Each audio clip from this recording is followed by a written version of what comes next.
Hello, I'm Mav66, and I know it's been quite a while, but the World Cup's underway and I just cannot keep up. That's what happens when you try and keep up with a World Cup. So to save myself from being driven insane, I've just got to resort to making Premier League videos. Honestly, I said I couldn't be asked to get up and watch Iran vs New Zealand at 2 AM, but at this point I can't be asked to get up and watch, a decent game like Portugal versus Spain maybe?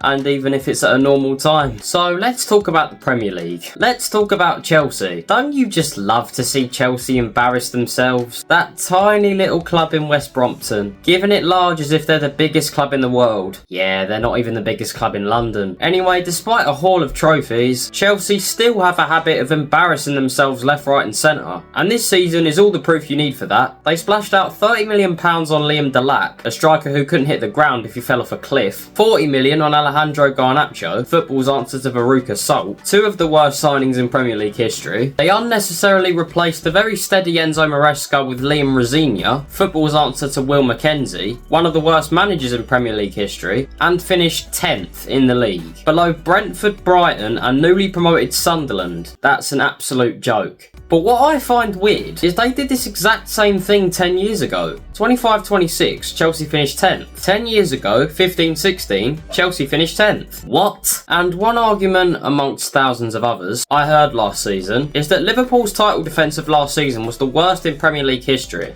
Okay, yes, Liverpool made an absolute mockery of the transfer market, breaking the Premier League transfer fee record twice in the same window, and breaking the record for the most money spent in the Premier League window. £500 million spent. Look at all these fancy footballers they brought in. Alexander Isak, Hugo Ekitike, Florian Wirtz, Jeremy Frimpong, Milos Kerkez, Freddie Woodman.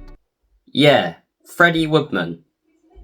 How glamorous. Anyway, this was meant to be a statement from Liverpool. After winning the Premier League in 2025, this looked like them telling us that they were ready for a period of domination. Instead, Arne Slot has driven this super team right into a tree. £500 million spent, a squad worth about £910 million, and here are the stats. 5th in the league, Isak has scored 3 goals all season, Wirtz, Frimpong and Kerkez haven't lived up to any expectations, especially Wirtz. £100 million for 7 goals and 8 assists. Woeful. And not a single trophy to show for their efforts. Not even the Community Shield, a trophy you win by playing one game. And who was that game against?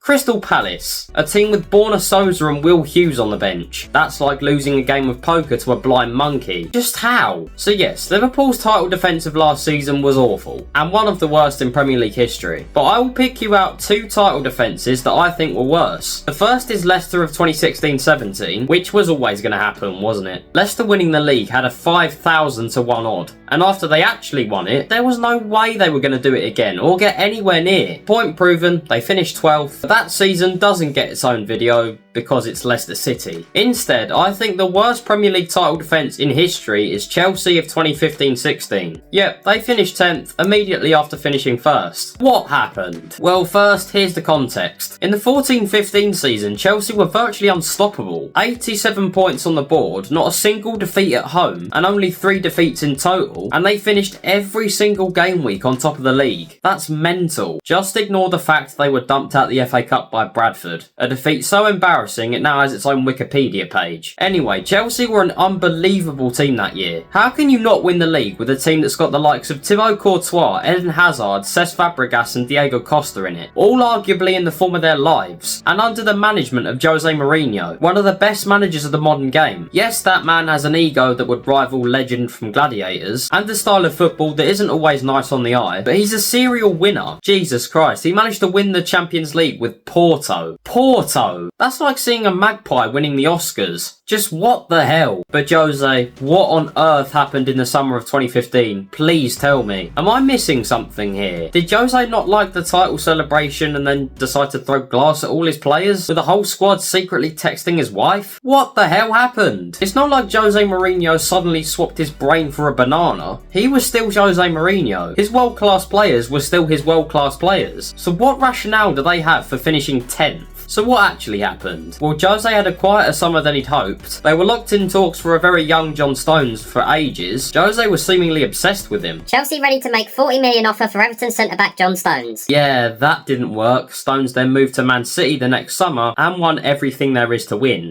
Bad luck, Jose. So who did they actually sign? Well, Pedro from Barcelona for £21.4 million. That's a good start. Asmir Begovic from Stoke for £8 million as a backup to Thibaut Courtois. I mean, this is after all a goalie who once belted one in from his own box, so that's okay. But then, after that, Roman Abramovich must have decided to flush his brain and his wallet down the toilet. 6.3 million on Kennedy, a winger that had all the skill and flair of a half-eaten Jaffa cake. 14 million on Baba Rahman, a fullback who couldn't tell a ball from a watermelon. Radamel Falcao on loan. On paper, he was an elite striker, but he just finished a pony loan spell at Man United, where he'd scored 4 goals in 26 games. So yeah, no surprise that the Chelsea loan deal didn't work either. And then to finish off the transfer window, they brought in a bunch of young talent, supposedly to turn them into world-class superstars, but after how they turned out, Chelsea would have been better off trying to turn the Loud siblings into world-class footballing talents. Nathan, Danilo Pantic, Michael Hector and Papi Djilabodji. Waste of time, money and effort, especially Djilabodji. He was sold to Sunderland the following year, was so bad I feel sick trying to remember it, and Sunderland were relegated to League One. Yep. Imagine Djilabodji playing in Chelsea's defence week on week. Because after 90 minutes of watching that man's defending, every psychiatrist in West London would have immediately become a millionaire. Anyway, that was a pretty awful way to start a title defence, but their main 11 was practically the same. The only difference was that Pedro would now start over Willian, and Willian was just as capable of winning the league. Chelsea kicked off the season by losing the Community Shield to a bang-average Arsenal team, a team so below par they were gladly playing Petr Cech in goal, despite him being at least 5 years beyond his expiry date. Alex Oxlade-Chamberlain's belter won Arsenal that game, and actually a much younger Alfie66 was in that Wembley crowd. Chelsea then kicked off the Premier League season with a 2-2 draw with Swansea, and after leading 2-1 at the break, Thibaut Courtois got sent off, Bafétimbi Gomis scored the resultant penalty, and with not long left, Eden Hazard went down injured, and for whatever reason, Jose Mourinho absolutely lost it with physio Eva Carneiro, an incident that she'd then take the club to court over. And maybe that was the turning point. The point where Mourinho seemingly lost all respect for his staff. And maybe that was the moment he single-handedly tore apart the dressing room. Because by the end of August they were 13th, having won 1, drawn 1 and lost 2, including a 3-0 defeat to Man City and a last gasp defeat at home to Crystal Palace. This rotten form continued all the way through to December. In match week 5, they let Everton midfielder Stephen Naismith come off the bench and score a hat-trick. They were also beaten 3-1 at home to Southampton, 2-1 away at West Ham, 3-1 at home to Liverpool in one of Jurgen Klopp's first games in charge of the Reds, 1-0 away at Stoke, and arguably the worst defeat in the list, 1-0 to Premier League newcomers Bournemouth. Newcomers! Their first ever Premier League season, and even they were beating Chelsea. But then came the boiling point. Just 9 days after being embarrassed at home to Bournemouth, December 14th, 2015, they took on Leicester at the King Power Stadium. December 14th, 2014, Leicester were bottom of the league while Chelsea were top. A year on from that, a win for Leicester would take them top of the table and leave Chelsea 1 point above the relegation zone. Guess what happened? 2-1 to Leicester, Jamie Vardy scored the opener, Riyad Mahrez scored an absolute stunner to make it 2, and despite Loic Remy scoring with 10 minutes left, Chelsea couldn't draw it back, and sure enough, Leicester went top of the table and Chelsea were left in 16th, 1 point above 18th place Norwich, who were level on points with 17th place Swansea. And then it happened. 3 days after the defeat at the King Power, Jose Mourinho was sacked after the most dismal of title defences ever. 16 games played, 9 defeats and only 4 wins. And even they were against West Brom, an absolutely dire Aston Villa, newly promoted Norwich, and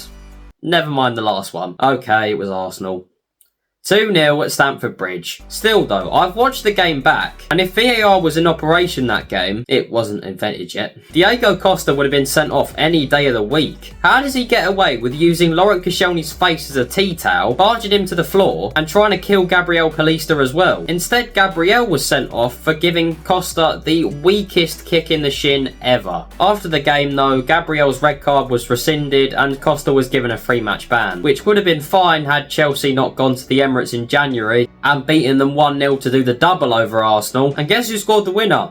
Yep, it was that bastard Costa. Chelsea finished 10th and still they were doing the double over Arsenal. Anyway, after the defeat at Leicester, Gus Hiddink came in on an interim basis to replace Jose Mourinho. And to be fair, he had 22 games in charge and he only lost 3 of them. After the Leicester game, the next time they lost was in April, when they went down 1-0 away at Swansea. But don't get it wrong, Hiddink picked up draws as if they were Pokemon cards. Of his 22 games in charge of Chelsea, he drew 11 of them. That probably stopped any ambition of trying to claw back Europe, but they did have one final good word in this shambles of a season, and it was more Leicester drama. Chelsea played Spurs at Stamford Bridge on the 2nd of May. It was the third to last game week of the season, and with all the other chasing teams having slipped up, Leicester had the chance to secure the Premier League title by beating Man United in their game the same week. It finished 1-1. So Spurs were now the only team that could possibly stop Leicester from winning the league. Spurs would have needed to win all 3 of their final 3 games and hope Leicester didn't pick up any more than 1 point in their final 2 games. It was a faint hope, but still achievable. Spurs then raced into a 2-goal lead at Stamford Bridge, only to bottle it and draw 2-2. Chelsea took the title from Spurs and gave it to Leicester. So yeah, I imagine Chelsea fans probably held on to that as some good note from their absolutely pathetic season. And yeah, I think that season was a worse title defence than Liverpool last season, because after all of that, Chelsea finished 10th, below the likes of Southampton, West Ham and Stoke. 3 clubs who are all in the same division now, only it's the Championship. Yes, all 3 of them are now Championship sides. That is a joke. And let's look at the stats. Their best players. Diego Costa scored 12 goals. 12 for a striker who's just won the league. Awful. The likes of Pedro and Willian got 7 and 5 respectively, but Eden Hazard,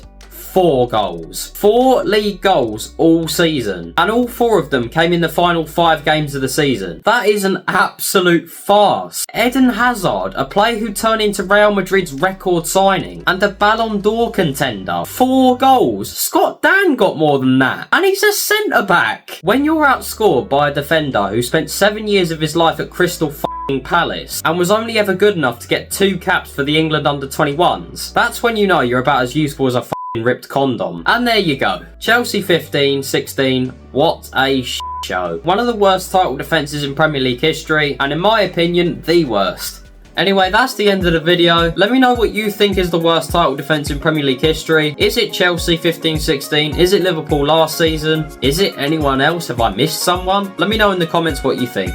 If you enjoyed the video, remember to like, subscribe so you don't miss a thing, and I'll see you in the next video.